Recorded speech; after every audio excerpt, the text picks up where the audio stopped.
What was the transition from going from the operations and head of income role to how did the CEO role? So during COVID times, Did you find it difficult making the step up to being in the CEO box? yes. How did you manage that transition of being colleagues and much closer to them and then being in that CEO box? How did the relationship change? Just had to remain professional.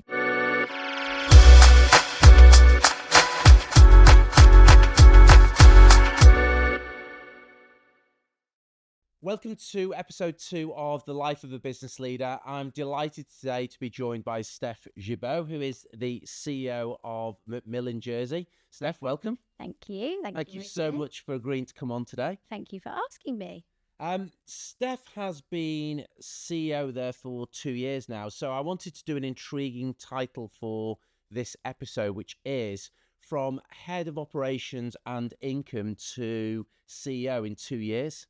That's a meteoric rise, isn't it? It is indeed. So tell us a little bit about your background and story so people get familiar with you, Steph. And then I've got some, as you'd expect, some really pointed questions in terms of I want to throw at you. And by the way, none of this is scripted. Have you got any idea what the questions are that are coming your way? Absolutely not. I would have liked to have known what they are, but I got no idea. We love the Life of Business Leader to be unscripted, for it to be raw, because that's the way I think we get the most. And definitely, Steph is one of the most authentic leaders that I've met. So I'm just going to fire the questions at her and we'll see where we go with the flow of the conversation. Hope for the best. Yeah.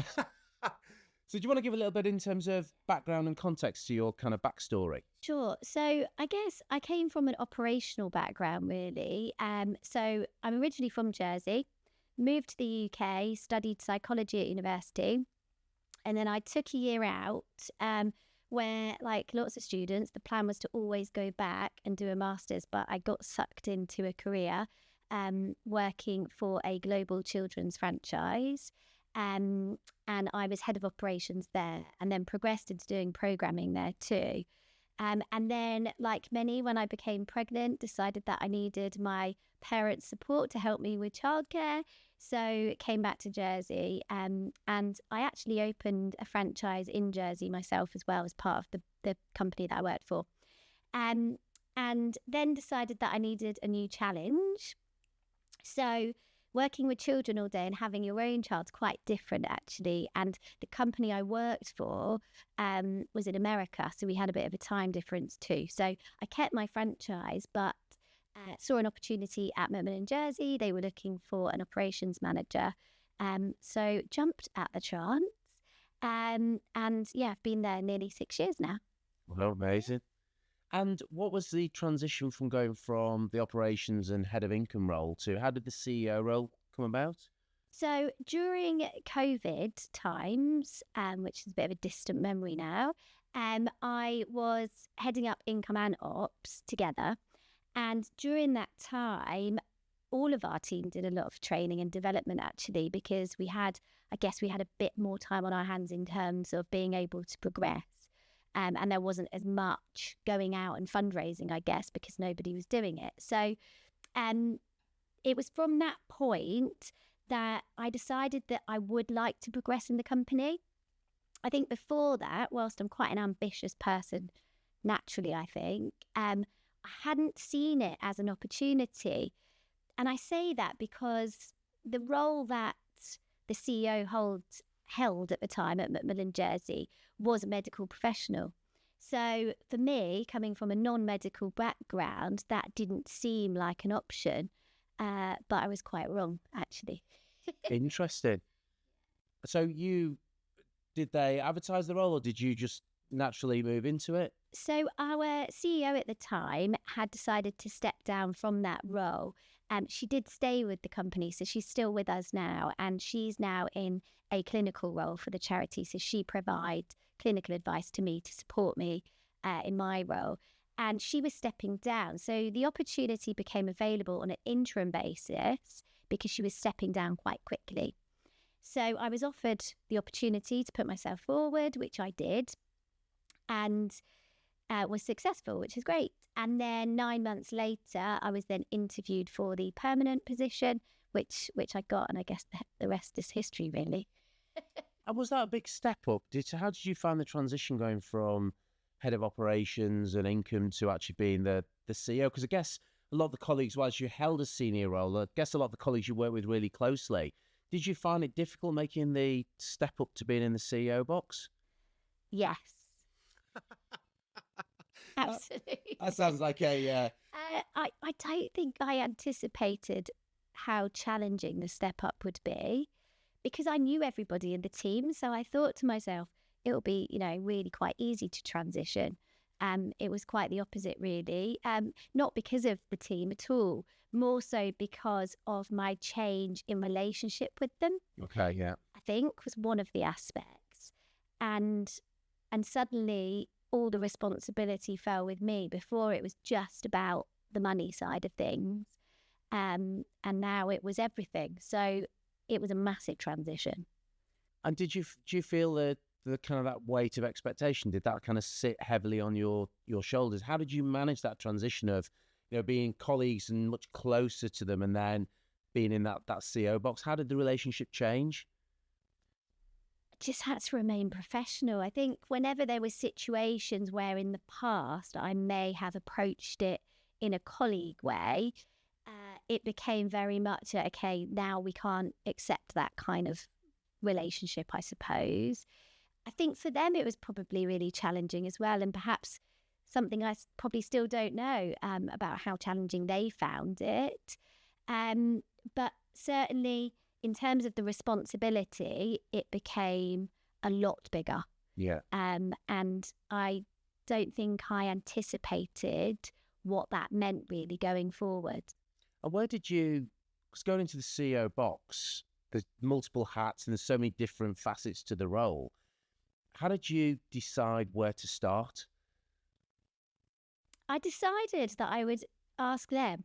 So when I took over my role, I sent out a engagement invitation. So somebody came in external and interviewed each team member and asked them various things. It was around leadership, culture, day-to-day operations, things like that. And we rated them on a scale. And I did that really because I wanted to know, whilst I'd been in their position and I knew what I felt were the challenges, yeah, I wanted to know what they thought were the challenges. So I did a benchmarking exercise and figured out where I needed to prioritise. And I suppose for me, I'd set myself kind of a 90-day goal, let's say. And I thought if I could figure out the 3 key things that are the biggest challenge, give myself 90 days to start trying to work out a bit of a plan, a bit of a strategy around how I was going to improve that. And I went from there, really. And what, my next question is going to be, what were those 3 biggest challenges that you kind of unleashed or uncovered, and were they consistent themes across the team? Yes, yeah, they were. So the 3 areas, and it's probably not a surprise to many, were communication. I think it's always a challenge. Leadership and culture. They were the 3 areas where almost all of the team felt we needed to improve. And I think for me at the time, I knew that too. It's how I felt, having been in that position. So that's where I started, really. I started to break it down into those 3 areas and almost set myself with the team objectives around how we were going to, as a collective, be accountable to improve that. And we started with our culture. Okay, interesting. And do you think that on reflection now, because life's great with hindsight, do you think culture was the right place to start? Absolutely. Okay. Absolutely. I think for us, we like to say it's like the DNA of the team. And whilst we had a culture, I'm not sure everybody knew what the culture was. Over time, it'd almost become a bit like one of those mutating genes. Somebody joins, the last person in tells them what the culture is, and they almost change that version a little bit because we didn't have anything documented as such. So it became that mutated gene. So probably what I thought was our culture, I'd been told by the person that joined before me, wouldn't be the same as the person that had started it, if that makes sense. So over time, it just hadn't been a priority, I guess. Yeah. But you made it a priority. Yes.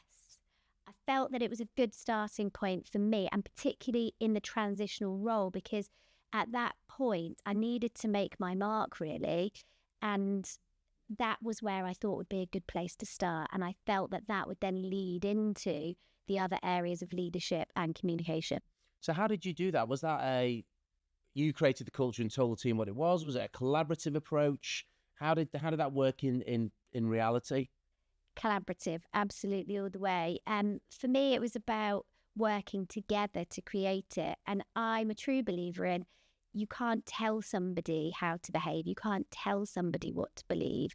We have to buy into it. It's almost creating a good functioning cult where we all believe and we all do things for the same reason. It's working somewhere like Macmillan Jersey. It's really easy to be passionate because the cause is so powerful. Yeah.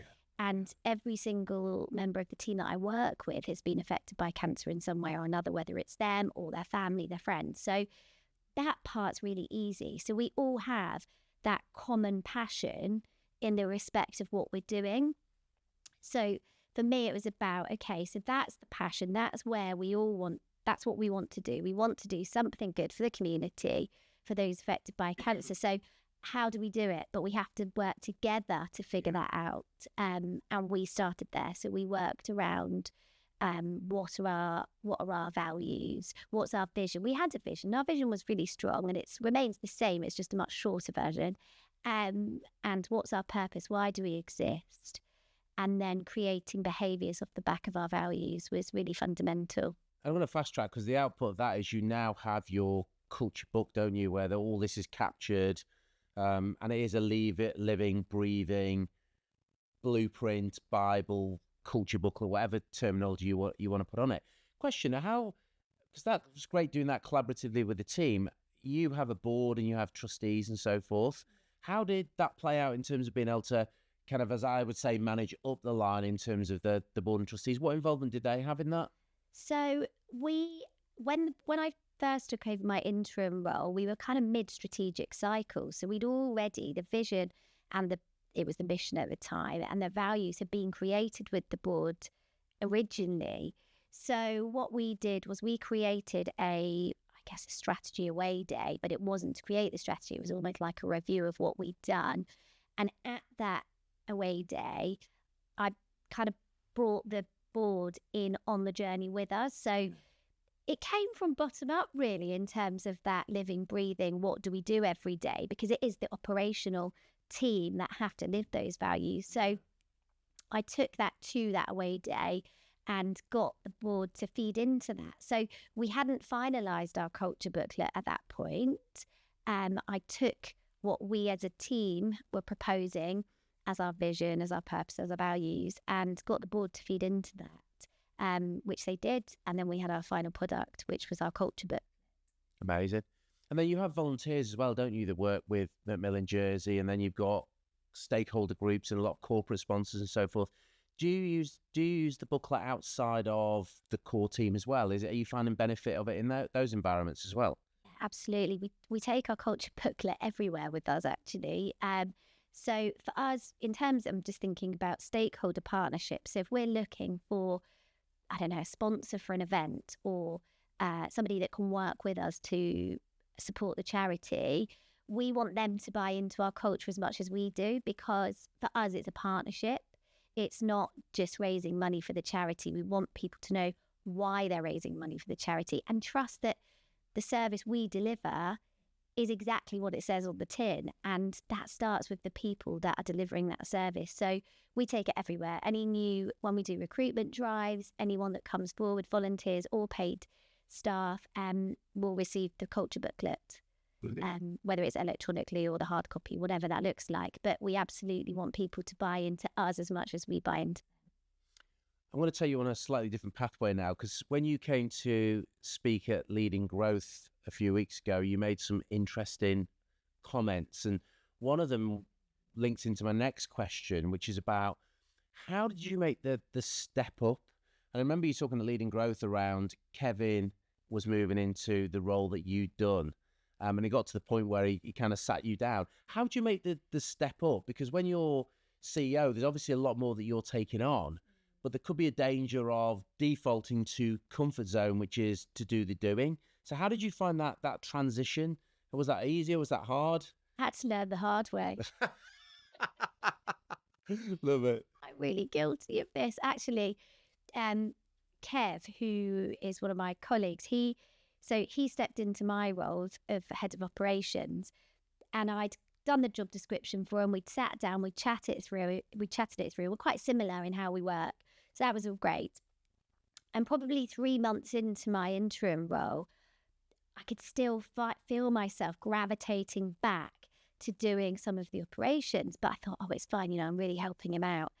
Anyway, one day he sat me down and he said, Steph, can you stop interfering in my role? And I thought, wow, I really am interfering in his role. So much so that I was actually stopping him from being able to do stuff because I was taking over, which also then led on to me realising actually I'm not focusing on in the areas that I should be, because I'm focusing on what I should have handed over. So that was pretty difficult actually, to be able to stop myself. And I actually did physically stop myself at times. There'd be times where the team would ask a question in a team meeting and it was an operational question, and I'd go to answer and I'd actually almost tap my hands and be like, stop, don't say anything, and just leave Kev to answer it, which he was absolutely capable of doing. Yeah. But because I think I knew the answer, I felt myself wanting to butt in. But yeah, so that was a real learning. I definitely learned the hard way. And there's still times now where I do it, actually, from an income perspective, because I'd done all of the income for so long. Handing it over, it's a lot about trust, isn't it? And I absolutely trust the team 100%. So it's just telling myself it's okay to give it away and let somebody else do it. And I know that they'll do a great job. I think it's just more me wanting to get involved. It's comfort zone, isn't it? Because you default to comfort zone, and particularly when you're in a new role as well, and trying to make that transition to operating like a true CEO versus the comfort zone of doing the doing. And I guess that lesson and experience with Kevin, did that make you then think about all the other different people in terms of how you led them across the team? Absolutely. I think I always talk to the team about empowering them to take on these roles and empowering them to go out and do things. But I also then sometimes need to remind myself about enabling them to do it. Yeah. So rather than giving them the answers or stepping in and saying, well, I'll do that, giving them the opportunity to actually develop in how to do it. So I think having had the situation with Kevin, for him, for being so honest with me, which is amazing, has made me realise that I do just sometimes need to take a step back. And the reality is, the service team, they do a job that I couldn't do. I need them in the team to be able to deliver the service. Lauren, my predecessor, who's our chief clinical officer, without that role, it wouldn't work. So, yeah, does that answer the question? No, it does, but it leads nicely into another question about, and there's probably two parts to this next question. You mentioned at the start of the interview around that the previous CEO was a specialist, and you've not come from that background. Having seen both types of CEO, what's your take on you not coming from a clinical background, and is actually that a benefit because maybe you don't get sucked into the detail as much? And actually Macmillan Jersey, it needs a CEO who's going to run the business that is Macmillan Jersey as opposed to being a clinical specialist. So I'm just interested in your take on the different CEO routes that you can have, either being a specialist in your whatever your business is in or organization is, versus somebody who can run the business of that. What's your view on that now? I think there's pros and cons to both, really. I mean, my predecessor was quite unique in that, and she really was an inspiration to me in terms of her leadership.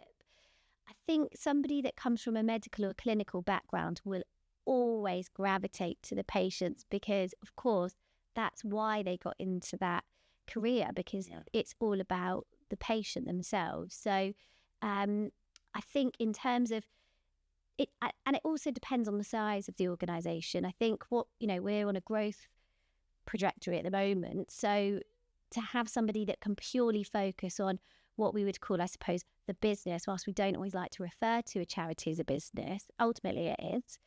I think those skills and qualities in terms of being able to lead the team and also lead the growth of the business is so important.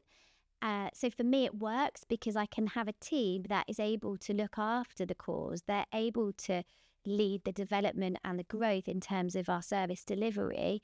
And I have absolutely every faith that our standards and our quality of service is incredible. And I know that with that team, that is the case. I think the other side is that I also trust that the business side of it is. So I'm not really sure what the answer is. I think if somebody's able to have the skill set of leading an organisation during growth and be able to service deliver, then brilliant. But I think the reality is that you would have no time to really take a step back and look at what was going on, because when you had that time, you'd be wanting to gravitate towards patients. So, yeah, I don't know if that answered your question. I think...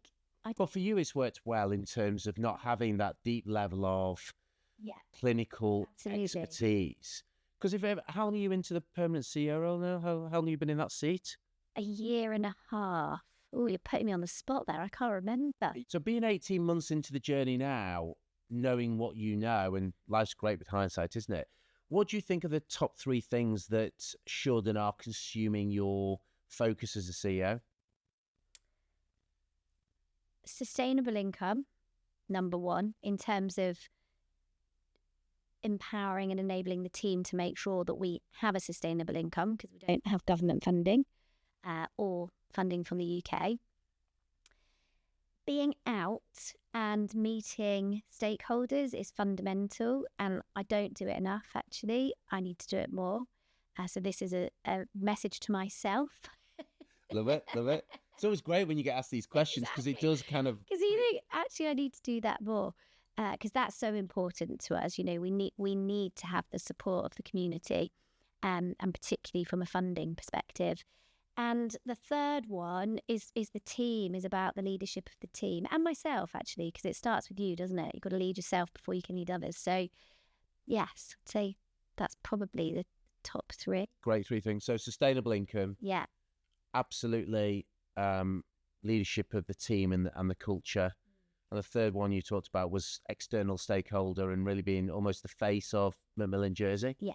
Love those. Because it's so easy, isn't it, to get sucked into and be generally busy, but actually truly working as a CEO, to have those top 3 things in 18 months into the journey, if you can really live those 3 things, and that's going to keep you on the balcony. And I guess the question is, where does Steph Gibaut add most value to Macmillan Jersey in the box of the CEO? And how's that play to Steph? The thought of playing to your strengths and compensating for your weaknesses? Because you can't be everything to everybody, can you? Absolutely not. Yeah. And it does, because for me, we've already chatted about this a bit, but I don't come from a medical background. So that is a weakness for me. The weakness for me is the service delivery. I know I can't do that. Whilst I can be a listening ear and I can cover the centre, of course, and I've done the very basic training, I can't provide the services. So, or even look at, in terms of our strategy going forward for the next 5 to 10 years, I need that expert input from our team to be able to set that, because they're the experts in knowing what that looks like, what the landscape looks like. But working with the stakeholders that circulate that is so fundamental. So I do liaise and work with healthcare professionals to ensure that I know what's going on, but then take the expert advice of our team in terms of how we implement that and how we work together to make things possible. And you mentioned one of your 3 there about sustainable income. And one of the things I've really noticed in our conversations and our dealings that we've had, and we've known each other, about 2-3 years now, is it? Yeah. You are phenomenally commercial, which I find quite interesting, because a lot of people talk about charities. You mentioned they're not a business, but actually more and more today they are thinking like businesses, because they don't have the revenue, they're not government funded, you have to get your sustainable income. You are phenomenally commercial and on top of your numbers. So I'm interested in, where did that kind of passion or that insight or that focus on the commercial side of the business and data and numbers and all that. How have you kind of really grasped that? Because you are all over it. Yeah. Well, in my previous role, working for a global franchise, part of my ops role was monthly checking in with all of the different franchise sites. So I think we had 42 in the UK. And part of my role was really scrutinising their numbers. So sitting down and saying, or on Zoom it was actually, why haven't you got X amount of sign-ups this month? How are you going to make sure you get that next month? And so on. So for me, when we talk about things like the measures that matter, that was absolutely fundamental to my previous role. And that's just carried on in life, I suppose. So yeah, my team probably don't thank me for that, actually. It's probably one of the things Kev wants me to interfere in. But I guess that's also because of the nature of your transition, because you were head of operations and income. Yeah. Naturally, probably building on your previous roles and organisations you worked for, that's your natural lead in. So I guess you're always going to have that focus as the CEO, because that's your DNA from an individual perspective. It is, and I think there's that saying, isn't it? You don't want to sit still. If you sit still, essentially you're going backwards because everyone else is running forward. So for me, it's constantly about doing more. And since I've worked for the charity, we've grown hugely in terms of our income, and we've had to because our services have grown. More people are getting cancer, more people need support. So therefore, for me, it's just how it works. It's just how we operate. We constantly are striving for more. So if we say we're going to bring in 600,000 this year, well, actually, in my mind, we're bringing in 800, but giving myself a little buffer. I love it, love it. One of the other things I really noticed in our conversations that we've had is you seem to have a great blend of what I call the hard and the soft skills of leadership. So you will do the culture bit, you will be collaborative, you will take people with you on the journey. But I also see a hard side, which is I wouldn't want to get on the wrong side of you. And I mean that in a really positive way. Let's take that. That's what my daughter says. I bet.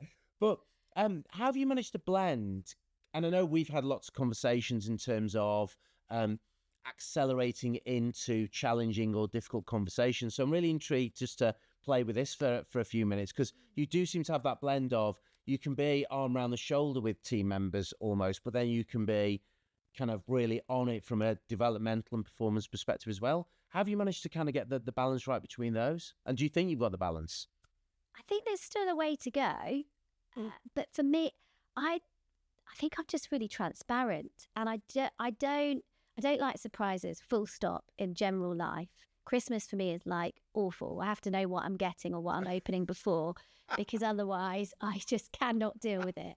And that pretty much sums me up, I think. I don't like surprises, so therefore I don't like team members to think there's any surprises. So if I have to have a difficult conversation with somebody, they almost know it's coming. It's not a surprise. It's not, it's not me saying they've done something they shouldn't have done. It's almost been part of our dialogue anyway. Yeah. It's part of the narrative. We do a lot of checking in with our team generally, and it's a two-way thing.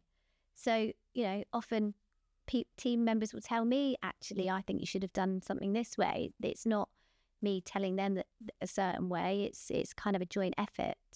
So, but having said that, I do think I'm getting better at, I guess, leaning in and addressing situations head on.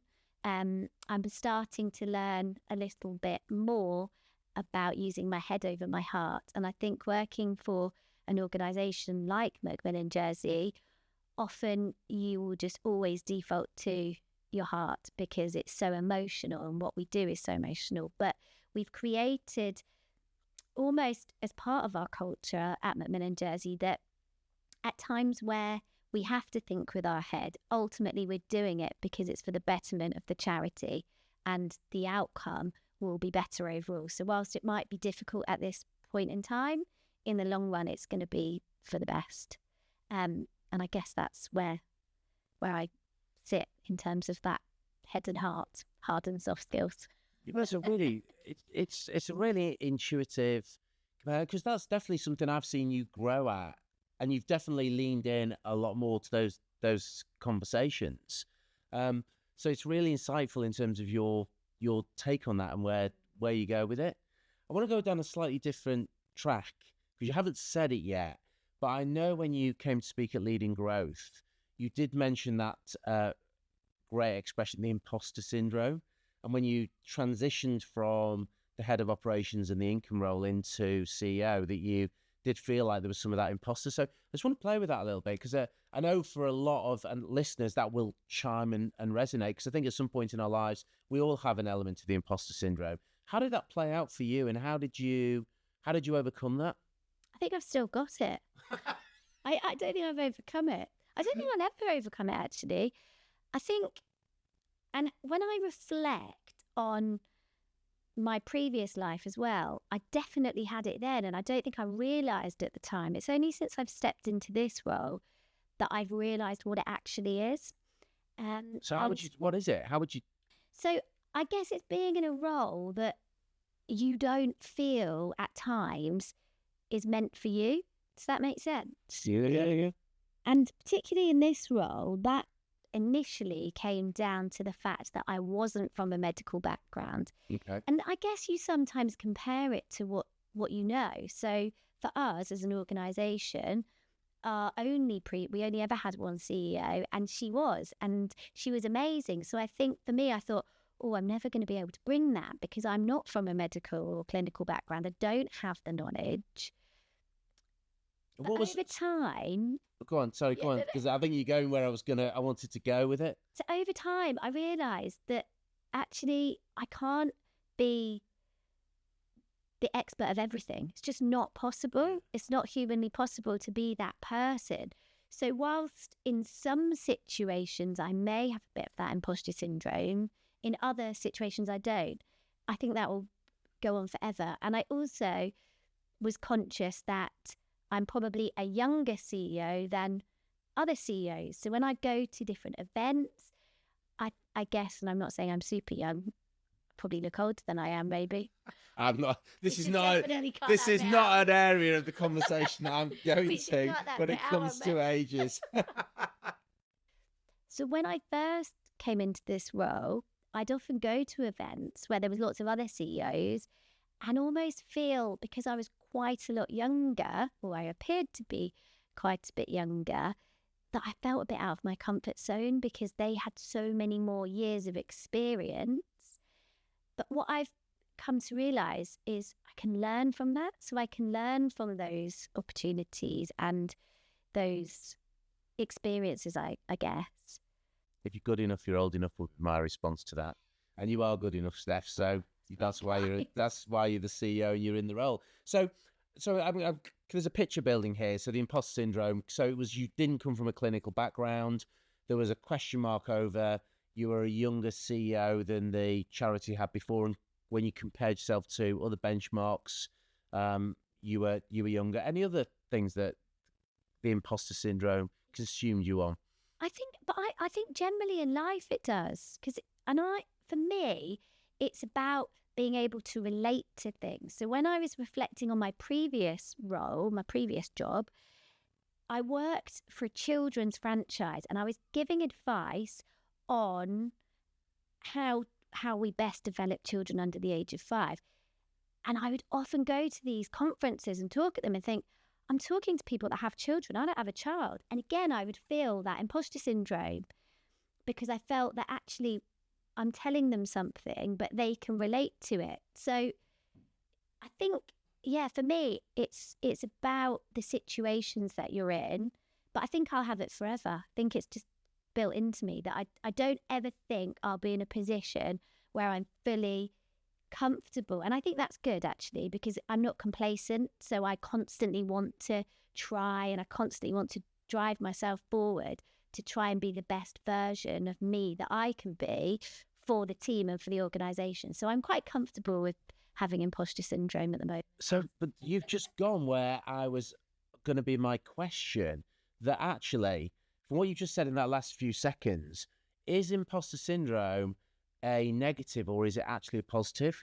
Because it isn't an element of an imposter syndrome good, because it kind of makes you really think about what you're doing. It makes you operate in a state of conscious intent. It makes you potentially raise your bar. It makes you really think about what you're doing. So whereas a lot of people might hear the term imposter syndrome and it automatically creates a negative association in their mind, would you flip that over from what you just said and actually say, well, actually, maybe it's not? Yeah, definitely. I'm going to have it forever, and I'm quite comfortable having it. And I have it in my own personal life with my daughter. And actually, I think, well, I quite like that, because it means that I'm constantly wanting to evolve and constantly wanting to, I think I was a teacher's pet at school as well. So you just feel like you just want to always try your best.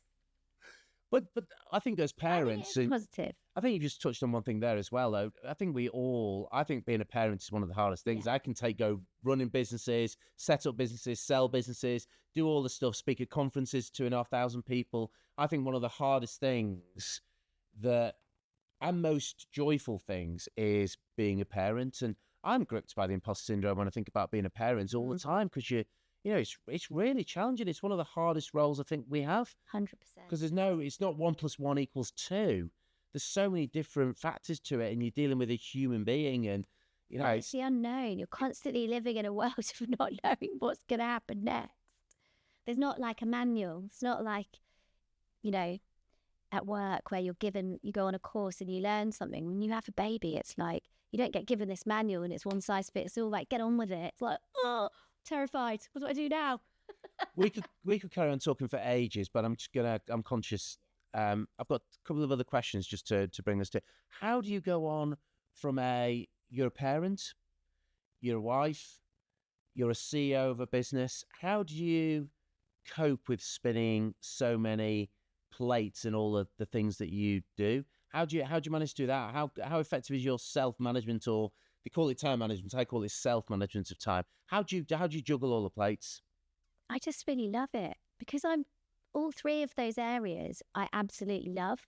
So I have a passion for making those three things my life. And for me, that brings me joy.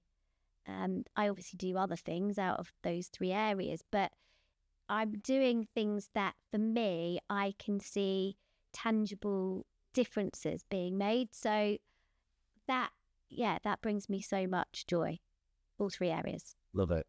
And I've got one final question, which is always the question that I ask. On the life of a business leader, if there was one thing that you could share with other business leaders that you'd say, either do this or be this or focus on this, what would be your one golden nugget that you would want to leave listeners with as they come to the end of listening to your podcast? I think for me, it's about understanding yourself. So about self-awareness, and that's something I probably didn't do early enough in my journey. I thought that I could just go in and change things within the team. But what I quickly realised is that I needed to be self-aware for me first and lead myself before I was then able to kind of have that ripple effect and lead the team. So it would be about leading self before leading people and business. It's a very intuitive, emotionally strong answer. And for me, that's about authenticity, and you absolutely, authenticity oozes out of you, Steph. So from myself and all the listeners, thank you very much for coming on Life of a Business Leader. As always with Life of a Business Leader, practical ideas that you can instantly take away. So my challenge for you is, what's the one golden nugget that is your key takeaway from listening to Steph Gibaut today? And thanks, Steph. Thank you so much. Bye for now.